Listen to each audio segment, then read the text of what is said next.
Untuk teman-teman yang ingin mempromosikan bisnisnya atau mendukung YouTube ini, bisa menghubungi nomor gua yang ada di kolom deskripsi. Bahkan ketika Serie A berada di peak performance ya, berada di puncak permainan, bisa mengirimkan 9 wakil di kompetisi Eropa musim depan, Napoli malah finish di peringkat 10, ngaco banget anjir.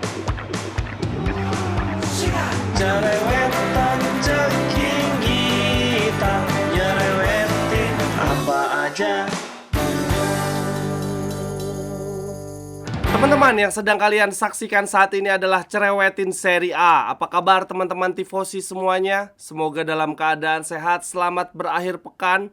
Hari ini gua mau cerewetin Serie A ya, karena gua sebagai tifosi Calcio, waduh, sangat amat bahagia, sangat amat bangga karena Atalanta berhasil menjuara Europa League ya, dengan membantai juara Bundesliga 3-0. Juara Bundesliga yang konon katanya tidak terkalahkan itu ternyata tidak ada apa-apanya ya di mata Atalanta. Ya walaupun gua pribadi bukan fans Atalanta, tetapi gua sebagai tifosi Calcio sangat amat senang. Setidaknya ini akan membuka mata dunia ya, bahwa Liga Italia, bahwa Calcio adalah liga yang spektakuler, liga terbaik di dunia. Dan selain itu teman-teman, kalau kita mau main cocok logi ya, menurut gua ada beberapa kesamaan lah, ada beberapa kecocokan antara Inter dan Atalanta di musim ini. Yang pertama, tentu saja persamaannya ada di warna jersey ya, jelas biru hitam, tetapi bukan sembarang biru hitam, karena di partai final Atalanta menggunakan sponsor Paramount Plus. Itu membuat Atalanta sekilas kalau dilihat dari jauh tampak seperti Inter. Lalu kemudian persamaan yang kedua adalah tanggal merajai Eropa ya. Kemarin Atalanta menjuarai Europa League di tanggal 22 Mei. Itu adalah tanggal yang sama persis seperti ketika Inter terakhir kali merajai Eropa, menjuarai Liga Champions di tanggal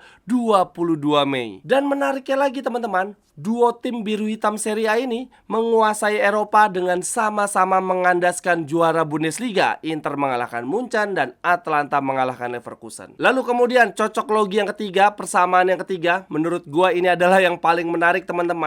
Gol terakhir di babak final ya, di partai final yang dicetak oleh Inter dan Atalanta, ini prosesnya mirip teman-teman. Coba kita ingat-ingat lagi untuk proses gol Inter ya. Gol kedua ke gawang Bayern Munchen di partai final Liga Champions, saat itu dicetak oleh Milito. Diawali oleh Eto'o yang mencoba dribble di tengah lapangan di bagian sisi kanan ya. Dia dribble sedikit mencoba memancing para pemain Munchen. Begitu pemain Munchen berusaha mendekat ke arah Eto'o, kemudian Eto'o memberikan bola ke sisi kiri, memberikan bola ke Diego Milito. Lalu kemudian setelah Milito mendapatkan bola di sisi kiri, dia mencoba mendribble ya, mendekati kotak penalti, melewati satu pemain Munchen, lalu kemudian finishing gol cantik ke gawang Bayern Munchen. Nah kemarin di partai final Europa League ya, gol terakhir Atalanta, gol ketiga Lukman, menurut gua proses golnya juga mirip-mirip. Diawali oleh Scamacca, dribble di sisi kanan, dia mencoba menarik perhatian pemain Leverkusen. Begitu pemain Leverkusen mendekati Scamacca, Scamacca memberikan bola kepada Lukman yang ada di sisi kiri. Lalu kemudian setelah Lukman mendapatkan bola ya di sisi kiri, dia melakukan pergerakan yang kurang lebih mirip ya dengan pergerakan Milito.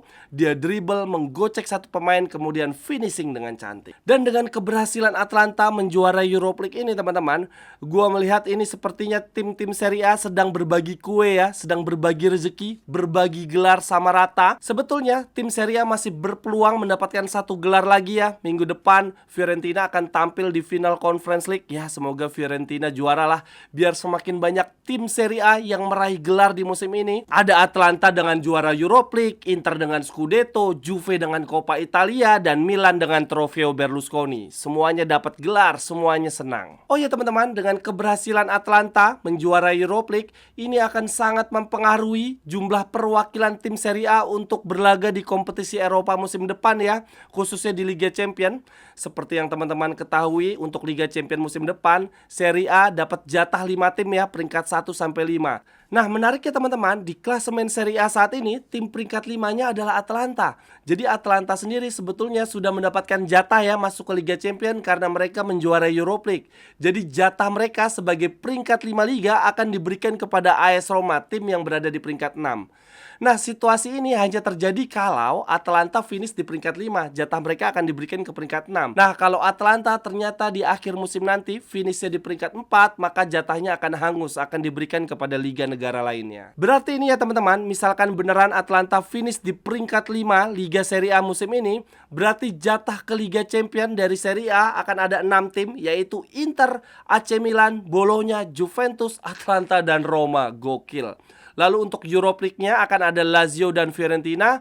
Lalu untuk Conference League-nya akan ada Torino. Akan tetapi teman-teman, sekali lagi, kondisi ideal ini hanya akan terjadi kalau Atalanta finish di peringkat 5. Nah, masalahnya jarak poin antara Atalanta dengan tim peringkat 4 cuma terpaut 2 poin teman-teman.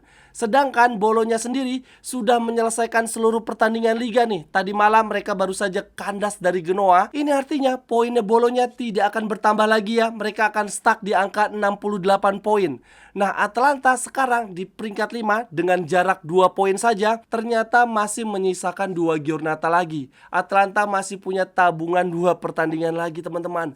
Mereka masih sangat amat mungkin finish di peringkat 4. Ini berarti sekarang posisinya kita berharap Atalanta yang lagi sangat on fire itu tidak bisa memenangkan 2 pertandingan terakhirnya. Boleh seri atau kalah lah, yang penting jangan menang, supaya posisi mereka tidak beranjak dari peringkat 5 liga. Oh ya, satu hal menarik lainnya lagi teman-teman.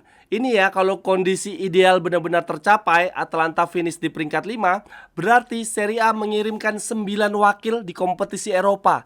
Tim peringkat 1 sampai 9 akan bermain di kompetisi Eropa musim depan. Nah, itu kalau teman-teman perhatikan dengan detail ya, tim peringkat 1 sampai 9 tidak ada prize Scudetto musim lalu, tidak ada sang juara bertahan Napoli. Gila teman-teman, Napoli finish di peringkat 10. Bahkan ketika Serie A berada di peak performance ya, berada di puncak permainan, bisa mengirimkan 9 wakil di kompetisi Eropa musim depan. Napoli malah finish di peringkat 10. Ngaco banget anjir. Teman-teman yang ingin membeli jersey atau pernak-pernik sepak bola lainnya, linknya ada di kolom deskripsi ya. Terima kasih. Lalu kemudian lanjut berita yang berikutnya teman-teman. Serie A baru saja menobatkan pemain-pemain terbaik di setiap posisinya ya. Untuk posisi kiper terbaik itu nominasinya ada Carnesesi, ada Di Gregorio dan Chesney. Aneh banget nggak ada nama Sommer, kok bisa-bisanya kiper dengan clean sheet terbanyak malah nggak masuk nominasi. Dan yang menjadi pemenang adalah kiper dari Monza teman-teman, Di Gregorio, kiper akademinya Inter ya. Dan Di Gregorio ini teman-teman, menurut beberapa jurnalis Calcio, dikatakan sudah resmi pindah ke Juve dengan biaya 20 juta. Wah, kiper terbaik Serie A musim ini, akademi Inter ya, jebolan akademinya Inter malah berlabuh di Juve musim depan. Tetapi setidaknya Inter mendapatkan 10% dari hasil penjualan tersebut ya, lumayan lah buat jajan-jajan. Lalu posisi center back terbaik itu nominasinya ada Bastoni, ada Calafiori dan juga Bremer. Kalau menurut gua harusnya ada Pavard dan Calafiori, menurut gua lebih bagus dimasukkan di nominasi pemain U23 terbaik sih, bukan back terbaik. Kemudian ini pemenangnya adalah Bastoni. Kemudian untuk pemain tengah terbaik, nominasinya salah satunya ada Pulisic, aneh banget. Yang menang adalah Calhanoglu untuk gelandang terbaik Serie A musim ini. Lalu kemudian untuk kategori penyerang terbaik, ya ampun ini aneh banget. Yang menang adalah Vlahovic teman-teman. Dan tidak ada nama Lautaro dan Thuram sebagai nominator. Padahal ya Lautaro adalah pencetak gol terbanyak musim ini. Dan Thuram mampu mencetak 13 gol plus 13 assist di Serie A musim ini. Sedangkan Vlahovic itu cuma 16 gol plus 3 assist tapi malah jadi penyerang terbaik.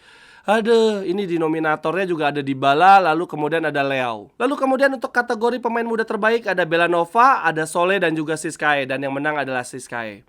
Lalu untuk MVP, pemain terbaik di musim ini ya, Player of the Season, dimenangkan oleh Lautaro. Dan pelatih terbaik di musim ini adalah tentu saja Simone Inzaghi. Oh ya teman-teman, ngomong-ngomong soal pelatih, Thiago Motta, pelatihnya Bologna, yang merupakan legenda Inter ya, peraih treble winners. Sejumlah media termasuk Fabrizio Romano mengatakan bahwa Thiago Motta akan berlabuh sebagai pelatih Juventus di musim depan.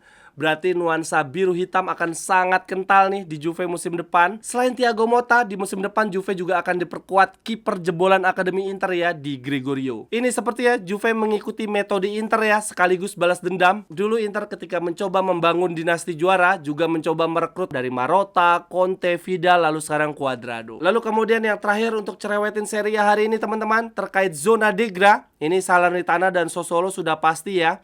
Berarti sekarang tinggal satu tempat lagi nih, siapa tim yang akan jeblos ke Serie B musim depan. Saat ini tinggal tersisa 3 tim ya yang akan berusaha mati-matian menghindari peringkat 17. Ada Empoli, Udinese, dan Frosinone. Wah, ini menarik banget teman-teman. Mereka akan bertarung hingga giornata terakhir. Nah, apesnya tim peringkat 17 saat ini, Empoli, mereka akan menghadapi lawan yang sangat amat berat, yaitu AS Roma. Lalu 2 tim yang ada di atasnya Empoli, yaitu Udinese dan Frosinone. Keduanya akan saling berhadapan. Semoga tidak ada main mata lah di antara keduanya. Sekian dulu untuk cerewetin Serie A hari ini teman-teman. Silahkan tuliskan pendapat teman-teman di kolom komentar. Sampai ketemu di cerewetan-cerewetan berikutnya. Bye-bye. Cerewetan ceking kita nyerewetin apa aja.